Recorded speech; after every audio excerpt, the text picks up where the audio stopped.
Today question is calculate the mass of urea required in making 2.5 kg of 0.25 molar aqua solution வந்து கொடுத்துருக்காங்க. So இந்த question வந்து பார்த்தீங்கன்னா ரொம்ப சிம்பிளாக இருக்குது, ஒரே லைனில் தான் இருக்குது, சிம்பிளாக வந்து இருக்குது. ஆனால் இங்கே வந்து பார்த்தீங்கன்னா இது ஒரு ட்ரிக்கி கொஸ்டின். இதில் வந்து பார்த்தீங்கன்னா நிறையா நீங்கள் திங்க் பண்ணுறதுக்கு வந்து நிறையா இருக்குது. இது அண்டர்ஸ்டாண்ட் பண்ணுறதும் கொஞ்சம் கஷ்டமாக இருக்கும். கொஞ்சம் நல்லா டீப்பாக வந்து லிசன் பண்ணுங்கள் இந்த கொஸ்டின், ஓகேவா? இங்கே என்ன கேட்டிருக்காங்கன்னு பார்த்தீங்கன்னா calculate the mass of urea. அப்போ வந்து ஒரு சொல்யூஷன் வந்து மேக் பண்ண போகிறாங்க. அந்த சொல்யூஷன் மேக் பண்ணுறதுக்கு எவ்வளோ யூரியா வந்து ஆட் பண்ணணும் அப்படின்னு வந்து கேட்டுருக்காங்க. அப்போ டோட்டல் சொல்யூஷன் எவ்வளோ கொடுத்துருக்காங்க? 2.5 kg மாஸ் வந்து கொடுத்துருக்காங்க. அப்போ அந்த சொல்யூஷனோட டோட்டல் வெயிட் நமக்கு எவ்வளோ இருக்கணும்? 2.5 kg வந்து இருக்கணும். அதோட கான்சன்ட்ரேஷன் என்ன கொடுத்துருக்காங்க பார்த்தீங்கன்னா 0.25 மோலால் அப்படின்னு கொடுத்துருக்காங்க, ஓகேவா? ஸோ இங்கே வந்து பார்த்தீங்கன்னா ஒரு சின்ன விஷயம் வந்து நமக்கு தெரிஞ்சுக்கணும். மோலால் அப்படின்னு கொடுத்துருந்தாங்க அப்படின்னா MOLAL மோலால் கொடுத்துருந்தாங்க அப்படின்னா அது வந்து மோலாலிட்டின்னு அர்த்தம். ஓகே, ஸோ மோலாலிட்டி அதை நம்ம எப்படி ரெப்ரசென்ட் பண்ணுவோம்? ஸ்மால் எம்ஆல் நம்ம வந்து ரெப்ரசென்ட் பண்ணுவோம், ஓகேவா? ஓகே, நம்ம எப்படி ரெப்ரசென்ட் பண்ணணும்னு பார்த்தீங்கன்னா ஸ்மால் எம்ஆல் நம்ம வந்து ரெப்ரசென்ட் பண்ணுவோம், ஓகேவா?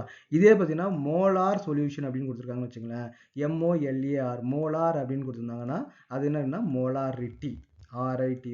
மோலாலிட்டிக்கும் மோலாரிட்டிக்கும் ரொம்ப நமக்கு வந்து டிஃப்ரென்ஸ் வந்து ரொம்ப சின்னதாக தான் இருக்கும். ஓகே, ஒரு ஸ்மால் சேஞ்சஸ் தான் இருக்கும். அங்கே எல் இங்கே வந்து ஆர், அவ்வளோதான். அப்போ மோலார் சொல்யூஷன்னா மோலாலிட்டி வந்து கேட்டிருக்காங்கன்னு அர்த்தம். இந்த சொல்யூஷன் நம்ம கான்சன்ட்ரேஷன் எல்லாம் கொடுத்துருக்காங்க, மோலாலிட்டியில் வந்து நமக்கு வந்து கொடுத்துருக்காங்கன்னு அர்த்தம், ஓகேவா?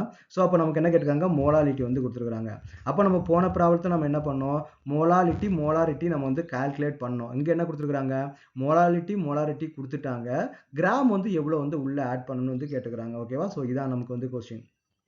அப்போ இங்கே நமக்கு வந்து என்னென்ன இன்ஃபர்மேஷன் வந்து கொடுத்துருக்காங்க? Given data. ஃபர்ஸ்ட் எப்பவுமே நீங்கள் என்ன பண்ணுறீங்க? கிவன் டேட்டா வந்து நீங்கள் எழுதுங்க. So what is the given data? Given data வந்து உங்களுக்கு வந்து என்ன கொடுத்துருக்காங்க? ஃபர்ஸ்ட்டு மாஸ் ஆஃப் சொல்யூஷன் வந்து கொடுத்துருக்காங்க. Okay, so mass of solution நமக்கு ஃபைனலாக நமக்கு வந்து எவ்வளோ சொல்யூஷன் வந்து நமக்கு வந்து தேவை அப்படின்னு பார்த்தீங்கன்னா which is equal to 2.5 kg வந்து நமக்கு வந்து கொடுத்துருக்காங்க, ஓகேவா? ஸோ நெக்ஸ்ட் என்ன கொடுத்துருக்காங்கன்னா மோலாலிட்டி அவங்க வந்து கொடுத்துட்டாங்க. Molality which is equal to 0.25 வந்து நமக்கு வந்து கொடுத்துருக்காங்க. நெக்ஸ்ட் எனக்கு என்ன கேட்டிருக்காங்கன்னு பார்த்தீங்கன்னா மாஸ் ஆஃப் யூரியா. அப்போ அந்த சொல்யூஷன் மேக் பண்ணணும் அப்படின்னா மாஸ் ஆஃப் யூரியா வந்து நமக்கு வந்து எவ்வளோ ஆட் பண்ணணும் வந்து கேட்டுக்கிறாங்க. இதான் இங்கே கொஸ்டின் வந்து கேட்டுக்கிறாங்க. அப்போ யூரியாவை பற்றி ஒரு ஸ்பெஷல் இன்ஃபர்மேஷன் வந்து இருக்குது, நீங்கள் தெரிஞ்சு வச்சுங்க. யூரியாவோட ஸ்பெஷாலிட்டி என்ன அப்படின்னு வந்து பார்த்தீங்கன்னா மொத லேபில் சிந்தேஸ் பண்ண ஆர்கானிக் காம்பவுண்ட் வந்து நமக்கு வந்து யூரியா தான். முதல்ல என்ன நினச்சி திங்க் பண்ணிட்டு இருந்தாங்கன்னா ஆர்கானிக் காம்பவுண்ட் எதுவுமே நம்ம வந்து லேபில் வந்து சிந்தேஸ் பண்ண முடியாது, அது நேச்சுரலாக தான் ப்ரொடியூஸ் பண்ணணும் அப்படின்னு, நேச்சுரலாக தான் நமக்கு வந்து கிடைக்கும்னு நினச்சிட்டு இருந்தாங்க. மொத வந்து ஒரு லேபில் சிந்தேஸ் பண்ண ஆர்கானிக் காம்பவுண்ட் வந்து இந்த யூரியா தான். ஓகே, இது வந்து ஒரு இம்பார்ட்டன்ட் பாயிண்ட். நம்ம ஆர்கானிக் கெமிஸ்ட்ரி படிக்கும்போது நம்ம வந்து டீட்டெயிலாக நம்ம படிப்போம், ஓகேவா? ஸோ யூரியா பற்றி ஒரு ஸ்பெஷல் இன்ஃபர்மேஷன். நெக்ஸ்ட் என்ன பண்ணணும்? ஒரு சூட்டபிள் ஃபார்முலா. இதுக்கு நம்ம என்ன ஃபார்முலா வந்து நம்ம வந்து யூஸ் பண்ணணும்? மோலாலிட்டி ஃபார்முலா தான் நம்ம வந்து யூஸ் பண்ண போகிறோம். Molality which is equal to நமக்கு என்னது? Number of moles of solute, இல்லையா? நம்பர் ஆஃப் மோல்ஸ் ஆஃப், இங்கே நம்ம வந்து என்னது சொல்யூட்டு? யூரியா தான் நமக்கு வந்து சொல்யூட்டு. அப்போ number of moles of urea divided by என்ன கொடுத்துருக்காங்க பார்த்தீங்கன்னா mass of solvent in KG. ஏன்னா நம்ம என்ன பண்ணுறோம்? மோலாலிட்டிக்கு என்னது? மாஸ் ஆஃப் சால்வெண்ட் மட்டும்தான் நமக்கு வந்து தேவை. மாஸ் ஆஃப் சால்வெண்ட் இன் வந்து நம்ம என்ன பண்ணணும்? கேஜியில் வந்து நம்ம வந்து ரெப்ரசென்ட் பண்ணணும், ஓகேவா? ஸோ அப்போ வந்து mass of solvent in KG. அப்போ இங்கே நமக்கு வந்து இன்ஃபர்மேஷன் வந்து கேஜியில் தான் கொடுத்துருக்காங்க. அப்போ நமக்கு வந்து ப்ராப்ளம் கிடையாது. ஆனால் இங்கே என்ன கேட்டுக்கிறாங்க? மாஸ் ஆஃப் சால்வெண்ட் தான் நமக்கு வந்து தேவை. ஆனால் இங்கே என்ன கொடுத்துருக்காங்க? மாஸ் ஆஃப் சொல்யூஷன் கொடுத்துருக்காங்க. அப்போ சொல்யூஷன் நமக்கு என்ன meaning? Solvent. Okay, solvent plus solute ரெண்டுமே நீங்கள் ஆட் பண்ணாதான் நமக்கு என்ன வரும்னா சொல்யூஷன் வந்து நமக்கு கிடைக்கும், இல்லையா? சொல்யூஷன் வந்து நமக்கு வந்து கிடைக்கும். இப்போ நமக்கு என்ன கொடுத்துருக்காங்க? மாஸ் ஆஃப் சால்வெண்ட் தான் நமக்கு வந்து தேவை. அப்போ நமக்கு இங்கே சால்வெண்ட் வந்து தேவை. அப்போ நமக்கு வந்து மாஸ் ஆஃப் சொல்யூட் வந்து நமக்கு வந்து கண்டுபிடிக்கணும். அப்போ மாஸ் ஆஃப் சொல்யூட் நமக்கு எவ்வளோ இருக்குன்னு நமக்கு வந்து தெரியாது. ஏன்னா இங்கே மோலாரிட்டி தான் நமக்கு வந்து கொடுத்துருக்காங்க. இல்லை யூரியாவோட மோல்ஸ் வந்து இங்கே கொடுக்கல. ப்ளஸ் வந்து பார்த்தீங்கன்னா எவ்வளோ கிராம் வந்து சொல்யூட்ன்றதை கொடுக்கவே இல்லை. அப்போ சொல்யூஷனோட வெயிட் வந்து நமக்கு கொடுத்துருக்காங்க. அப்போ நமக்கு சால்வெண்ட்டும் தெரியாது, சொல்யூட்டும் தெரியாது. அப்போ வெறும் சொல்யூஷன் வச்சு நம்ம என்ன பண்ண முடியாது? சால்வெண்ட் வெயிட் வந்து கண்டுபிடிக்க முடியாது. ஸோ இதான் இங்கே வந்து நமக்கு வந்து ட்ரிக்கி. இங்கே ட்ரிக்கி பாயிண்ட் வந்து என்னன்னு பார்த்தீங்கன்னா அப்போ நம்ம சால்வெண்ட் கண்டுபிடிக்க முடியாது. நமக்கு மோலாலிட்டி தெரியும், number of moles of urea நமக்கு வந்து தெரியாது, ஓகேவா? So number of moles of urea நமக்கு வந்து தெரியாது, மாஸ் ஆஃப் சால்வெண்ட்டோட கேஜி நமக்கு வந்து தெரியாது. அப்போ ரெண்டு இன்ஃபர்மேஷனுமே நமக்கு தெரியாது. ஸோ அப்போ இதை நம்ம வந்து எப்படி நம்ம வந்து சால்வ் பண்ணுறன்றதா நமக்கு வந்து கொஸ்டின், ஓகேவா? கொஞ்சம் நல்லா திங்க் பண்ணி பாருங்க. அப்போ எப்படி வந்து நம்ம வந்து இது வந்து கால்குலேட் பண்ணுறது? 0.25 மோலால்னு கொடுத்துருக்காங்க. அப்போ 0.25 மோலால்னா என்ன அர்த்தம்? 0.25 moles of urea 0.25 moles of urea moles of urea in 1 kg. Okay, சில ஸ்டூடெண்ட்ஸ் வந்து நினைக்கலாம் சார் இந்த 0.25 மோல்ஸ் வந்து நம்ம வந்து கிராமா கன்வெர்ட் பண்ணிடலாம், கிராமா கன்வெர்ட் பண்ணிட்டு அதை சொல்யூட்டோட வெயிட்டா வந்து நம்ம மைனஸ் பண்ணிக்கலாம்னு பார்த்தீங்கன்னா அப்படி கிடையாது. ஏன்னா இங்கே 0.25 மோலார்னா என்ன மீனிங் பார்த்தீங்கன்னா 0.5 மோல்ஸ் இன் மோல் யூரியா வந்து பார்த்தீங்கன்னா 1 kg சால்வெண்ட்ல வந்து இருக்குதுன்னா மீனிங் நமக்கு. ஆனால் நமக்கு இங்கே எவ்வளோ தேவை 2.5 kg வந்து நமக்கு வந்து தேவை இல்லையா? அப்போ 2.5 kgல நமக்கு வந்து எவ்வளோ யூரியா இருக்குன்றது வந்து நமக்கு வந்து தெரியாது. இங்கே நமக்கு கொடுத்துருக்க இன்ஃபர்மேஷன் என்ன கொடுத்துருக்காங்க, 1 லிட்டர்ல 1 kg 1 kgல 0.25 மோல் வந்து இருக்குது. அப்போ 2.5 kgல வந்து நமக்கு வந்து எவ்வளோ இருக்குன்றது நமக்கு தெரியாது. ஓகேவா? ஸோ அப்போ நம்ம என்ன பண்ணணும் பார்த்தீங்கன்னா இது வந்து நமக்கு வந்து இன்னொரு இன்டெரக்டாக தான் நம்ம வந்து அப்ரோச் பண்ணணும். அப்போ இன்டெரக்டாக அப்ரோச் பண்ணுறதுக்கு நமக்கு என்ன தேவைப்படலாம், நமக்கு தெரிஞ்ச இன்ஃபர்மேஷன் நமக்கு என்னது 0.25 மோல் இல்லையா? 0.25 மோலார் சொல்யூஷன் வந்து நமக்கு கொடுத்துருக்காங்க. அப்போ நமக்கு இதுக்கு என்ன மீனிங் வந்து பார்த்தீங்கன்னா 0.25 moles in 1 kg of water. 0.25 moles of urea in 1 kg of water வந்து இருக்குதுன்னு அர்த்தம். இதான் நமக்கு வந்து மீனிங் இல்லையா? அப்போ நம்ம வந்து இங்க வந்து நமக்கு வந்து எவ்வளவு யூரியா இருக்கு நம்ம வந்து கால்குலேட் பண்ணுவோம். 1 kg வாட்டர்ல வந்து நமக்கு வந்து எவ்வளவு யூரியா இருக்கு நம்ம வந்து கால்குலேட் பண்ணுவோம். ஓகேவா? ஸோ அப்போ என்ன கொடுத்துருக்காங்க, இங்க மோல்ஸ் வந்து கொடுத்துருக்காங்க.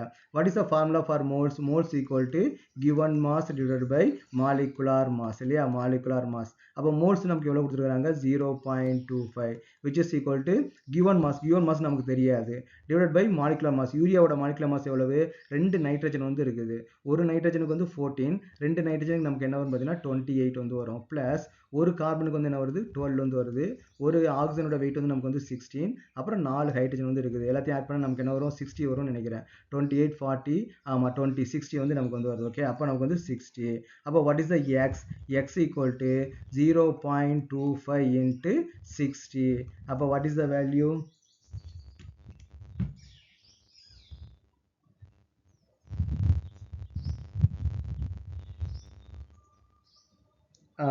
0.25 இன்ட்டு 60. அப்போ நமக்கு என்ன வரும்னா 15 கிராம் வந்து நமக்கு வந்து இருக்குன்னு கொடுத்துருக்காங்க. ஓகேவா? அப்போ 15 கிராம். அப்போ நமக்கு என்னன்னா 0.25 மோலான்னு நமக்கு எத்தனை கிராம் யூரியா இருக்குன்னு பார்த்தீங்கன்னா 15 கிராம் யூரியா வந்து இருக்குது. அப்போ இதுக்கு நமக்கு என்ன மீனிங் 1 kg வாட்டர். அப்போ இந்த சொல்யூஷன் நம்ம இந்த சொல்யூஷன் நீங்கள் கன்சிடர் பண்ணீங்கன்னா 1 kg வாட்டர் வந்து இருக்குது. 1 kg வாட்டர் வந்து இருக்குது ப்ளஸ் 15 கிராம் நமக்கு என்ன இருக்குதுன்னா யூரியா வந்து இருக்குது. ஓகே, 1 kg வாட்டர் வந்து இருக்குது, 15 கிராம் வந்து யூரியா வந்து இருக்குது. அப்போ நமக்கு வந்து டோட்டல் வெயிட் வந்து இந்த சொல்யூஷனோட டோட்டல் வெயிட் எவ்வளவு 1015 கிராம் வந்து இருக்கும். ஓகேவா? கேஜி நீங்கள் கிராமம் மாத்திரம் நமக்கு என்ன வரும் 1000 கிராம். 1 kg வந்து 1000 கிராம். 1000 கிராம் வாட்டர் வந்து இருக்குது, 50 கிராம் வந்து யூரியா வந்து இருக்குது. அப்போ டோட்டல் வெயிட் எவ்வளோன்னு பார்த்தீங்கன்னா 1015 கிராம் வந்து நமக்கு வந்து இருக்குது. ஓகேவா? அப்போ இதான் நமக்கு வந்து மீனிங். அப்போ 0.25 மோலார் சொல்யூஷன் அப்படின்னா என்ன மீனிங் பார்த்தீங்கன்னா 0.25 மோலார் அப்படின்னா அதில் 1015 கிராம் டோட்டல் சொல்யூஷன் வந்து 1015 கிராம். அது நமக்கு வந்து யூரியா நமக்கு எவ்வளோ இருக்குன்னு பார்த்தீங்கன்னா 15 கிராம் வந்து இருக்கு இல்லையா? ஆனால் நமக்கு வந்து எவ்வளோ தேவை 2.5 kgக்கு வந்து தேவை. அப்போ 2.5 kgக்கு என்ன பண்ணலாம் 2500 நம்ம வந்து போடலாம். அப்போ நமக்கு வந்து கேட்டினா 2.5 kgக்கு எவ்வளோ யூரியா தேவைன்றது நமக்கு வந்து தெரிஞ்சிடும் இல்லையா? அப்போ 15 into 2500 which is equal to 37,500 divided by நமக்கு என்னன்னா 1015 gram which is equal to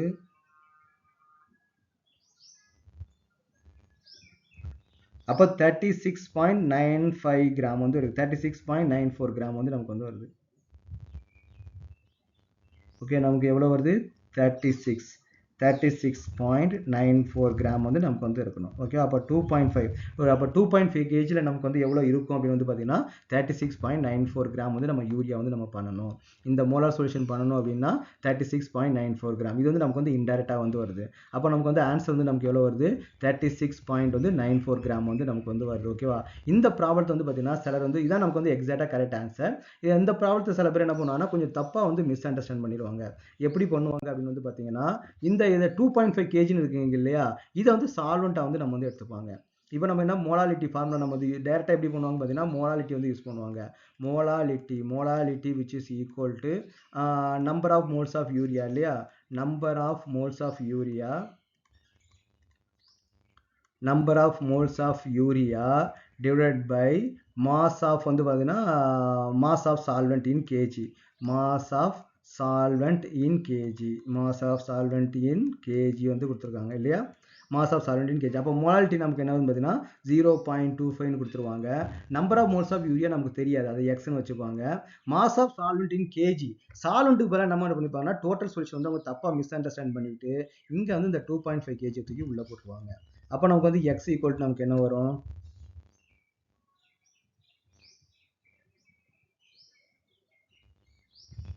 அப்போ x equal to 0.25 into 25 இல்லையா, 0.25 என்ன வரும், x equal to என்ன வரும் 0.25 into நமக்கு என்ன வரும் 25.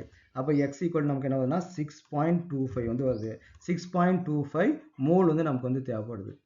அப்போ இந்த மோலை நம்ம என்ன பண்ணால் நம்ம வந்து கிராமா வந்து நம்ம வந்து கன்வெர்ட் பண்ணோம் இல்லையா. அப்போ கிராமா நீங்கள் வந்து கன்வெர்ட் பண்ணால் நமக்கு என்ன வரும், மோல்ஸ்க்கு நமக்கு என்ன formula, moles which is equal to given mass. ஏதோ தப்பு பண்ணிட்டோன்னு நினைக்கிறேன், ஆமாம் இந்த இவ்வளோ வேல்யூ வந்து வராது. 2.5 பார்த்தேன், 2.5 இங்கே வந்து 2.5 தான் இல்லையா. நமக்கு இங்கே ஆன்சர் நமக்கு என்ன வரும்னா 0.625 வந்து வரும். அப்போ மோல்ஸ் இது வந்து நமக்கு வந்து மோல்ஸ் இல்லையா. அப்போ நம்ம மோல்ஸை நம்ம என்ன பண்ணணும், மாஸாக வந்து கன்வெர்ட் பண்ணணும். அப்போ moles equal to given mass divided by molecular mass. ஓகேவா. அப்போ நமக்கு மோல்ஸ் எவ்வளோ கொடுத்துருக்குறாங்க, 6.25 0.625. நமக்கு வந்து கிவன் மாஸ் வந்து நமக்கு தெரியாது, மாலிகுலர் மாஸ், யூரியோட மாலிகுலர் மாஸ் நமக்கு எவ்வளோ பார்த்தீங்கன்னா 60 இல்லையா. அப்போ x equal to 60 into 0.625 which is equal to 0.625 into 60 நமக்கு எவ்வளோ வரும்னா 37.5 கிராம் வந்து வருது. எவ்வளோ வருது, 37.5 கிராம் வந்து வருது. நமக்கு ப்ரீவியஸாக நமக்கு வந்து என்ன ஆன்சர் வந்துச்சு, 36.94 கிராம் வந்து வந்தது. ஓகேவா. இந்த கொஸ்டின் உங்களுக்கு வந்து போர்டு எக்ஸாமில் கேட்டிருந்தாங்க அப்படின்னா 36.94 இந்த 36.94 வந்து வந்துச்சுன்னா உங்களுக்கு வந்து மார்க் கொடுத்துருவாங்க. ஏன்னா கீழே வந்து பார்த்தீங்கன்னா 36.94 தான் நமக்கு வந்து இருக்க போகுது. ஓகேவா. சில நேரத்தில் என்ன பண்ணுவாங்க பார்த்தீங்கன்னா சில டீச்சர்ஸ் அவங்க வந்து ஜஸ்ட் வந்து பார்த்தீங்கன்னா பேப்பர் கரெக்ஷன் பண்ணுற வேகத்தில் இந்த மாதிரி நீங்கள் தப்பாக மிஸ் அண்டர்ஸ்டாண்ட் பண்ணிக்கிட்டு 37.55 வந்தாலும் பார்த்தீங்கன்னா ஏதோ சம் மார்க் வந்து அவங்க கொடுக்கறது வந்து சான்ஸ் இருக்குது. சில டைம் ரெண்டும் பக்கத்தில் தான் இருக்குது. ஏன்னா சில டைமில் என்ன பண்ணுவாங்க பார்த்தீங்கன்னா மேனுவலாக பண்ணும்போது சில அப்ராக்சிமேஷன் வேல்யூ வந்து நம்ம எடுப்போம். அப்போ நம்ம என்ன பண்ணால் 37.5 ரெண்டும் பக்கத்தில் இருக்குன்னு சொல்லிட்டு கரெக்டாக போகிறது, கரெக்டானு டிக் பண்ணிட்டு நம்ம ஃபுல் மார்க் கொடுக்குறது வந்து பாசிபிள் இருக்குது. ஆனால் கான்செப்டே தப்பு. ஓகேவா. இந்த கொஸ்டின் வந்து பார்த்தீங்கன்னா நீங்கள் தப்பாக அண்டர்ஸ்டாண்ட் பண்ணிட்டு பண்ணால் கூட நீங்கள் ஆன்சர் வந்து பார்த்தீங்கன்னா நியர்பை அக்யூரேட் ஆன்சர் வந்து நமக்கு வந்து வந்துடும். 36.94 ஆல்மோஸ்ட் 37க்கும் 37.க்கும் நமக்கு வந்து பெரிய டிஃப்ரெண்ட் வந்து கிடையாது. சப்போஸ் இந்த கொஸ்டின் வந்து பார்த்தீங்கன்னா போர்டு எக்ஸாம் என்ட்ரன்ஸ் எக்ஸாமில் கேட்டிருந்தாங்கன்னா நமக்கு 4 ஆப்ஷன் வந்து கொடுத்துருப்பாங்க. அப்போ அந்த 4 ஆப்ஷன் கொடுத்துருக்கும் போது 36.94, 37.04, 37.14 அந்த மாதிரி நம்ம க்ளோஸ் வேல்யூ கொடுத்தா மட்டும்தான் நம்ம வந்து அக்யூரேட்டாக வந்து நம்ம கால்குலேட் பண்ண வேண்டியிருக்கும். இப்போ இதே 37, 38, 39, 38 அப்படின்னு கொடுத்துருந்தாங்கன்னா நம்ம வந்து தப்பாக பண்ணால் கூட ஆன்சர் வரதுக்கு வந்து பாசிபிலிட்டிஸ் வந்து இருக்குது. இது வந்து பார்த்தீங்கன்னா இந்த மாதிரி நிறைய பேர் போர்டு எக்ஸாம் என்ன பண்ணுவாங்கன்னா இந்த மாதிரி தப்பாக மிஸ் அண்டர்ஸ்டாண்ட் பண்ணுவாங்க. இது வந்து நமக்கு வந்து கிடையவே கிடையாது, வந்து நமக்கு தப்பு. ஏன்னா நம்ம என்ன யூஸ் பண்ணணும், மோலாலிட்டி யூஸ் பண்ணும்போது மாஸ் ஆஃப் சால்வெண்ட் தான் யூஸ் பண்ணணும். இங்கே நமக்கு என்ன கொடுத்துருக்காங்க, சால்வெண்ட் ப்ளஸ் சொல்யூட் தான், சால்வெண்ட் ப்ளஸ் சொல்யூட் ரெண்டு சேர்த்து தான் நமக்கு என்ன கொடுத்துருக்காங்க, சொல்யூஷன். இது வந்து பார்த்தீங்கன்னா டோட்டல் சொல்யூஷன் தான் நமக்கு வந்து கொடுத்துருக்காங்க. அப்போ இந்த வேல்யூ வந்து சப்ஸ்டிட் பண்ணக்கூடாது. அப்படி சப்ஸ்டிட் பண்ணால் நமக்கு என்ன ஆகும், வேல்யூ வந்து பார்த்தீங்கன்னா வெரி நியர் க்ளோஸாக தான் இருக்கும். அப்போ நீங்கள் இந்த மாதிரி அப்ரோச் பண்ணாலும் போர்டு எக்ஸாமில் சில டைம் மார்க் கொடுக்குறது வந்து பாசிபிலிட்டிஸ் இருக்குது. நிறைய ஸ்கூலில் என்ன பண்ணுவாங்கன்னா இந்த மாதிரி தப்பாகவே சொல்லி கொடுக்குறாங்க. ஓகேவா. ஸோ நீங்கள் கேர்ஃபுல்லாக வந்து இருக்கணும். ஸோ என்னோட கிளாஸை பொறுத்த வரைக்கும் நீங்கள் எங்கெங்கெல்லாம் தப்பு பண்ணுவீங்கன்றது நான் கிளியராக வந்து நான் இண்டிகேட் பண்ணுவேன். So I have more than 16 years experience வந்து இருக்குது. ஸ்டூடெண்ட்ஸ் வந்து எங்கே தப்பு பண்ணுவாங்க, எங்கே மிஸ் அண்டர்ஸ்டாண்ட் பண்ணுவாங்க எல்லாமே நான் டீட்டெயில்டாக வந்து உங்களுக்கு வந்து எக்ஸ்பிளைன் பண்ண முடியும். இதுதான் இந்த யூடியூப் சேனலோட ஒரு அட்வான்டேஜ். மற்ற யூடியூப் சேனல் என்ன பண்ணுவாங்க, ஜஸ்ட் வந்து அந்த ப்ராப்ளம் வந்து சால்வ் பண்ணுவாங்க. நீங்கள் எங்கே தப்பு பண்ணுவீங்க, எங்கே மிஸ் அண்டர்ஸ்டாண்ட் பண்ணுவீங்க எல்லாமே டீட்டெயிலாக நான் வந்து எக்ஸ்பிளைன் பண்ணுவேன். ஈவன் தோ இந்த கொஸ்டின் வந்து பார்த்தீங்கன்னா உங்களுக்கு வந்து பார்க்கறதுக்கு புரிஞ்ச மாதிரி வந்து இருக்கும். ஆனால் நீங்கள் வந்து பார்த்தீங்கன்னா டீச் பண்ணும்போது உங்களுக்கு புரிஞ்ச மாதிரி இருக்கும். நீங்கள் சால்வ் பண்ணும்போது சில ப்ராப்ளம் வந்து நீங்கள் வந்து மேக் பண்ணுவீங்க, கண்டிப்பாக மிஸ்டேக் பண்ணுவீங்க. அப்போ நீங்கள் வந்து பார்த்தீங்கன்னா ஒரு ப்ராப்ளம் நீங்கள் லேர்ன் பண்ணதுக்கப்புறம் நீங்களே சால்வ் பண்ணி பார்க்கணும். சால்வ் பண்ணும்போது definitely you will face some அப்போ சில டவுட் வந்து வரும். இல்லை ஏதாவது ஒரு இது வந்து வரும். ஓகே, ஒரு மிஸ்டேக்ஸ் வந்து வரும். அப்போ நீங்கள் அப்போ கரெக்ட் பண்ணிக்கணும். உடனே நீங்கள் இங்கேயே சால்வ் பண்ணி பார்த்துட்டீங்கன்னா எக்ஸாமில் வந்து நீங்கள் கிளியராக நீங்கள் வந்து எழுதுவீங்க.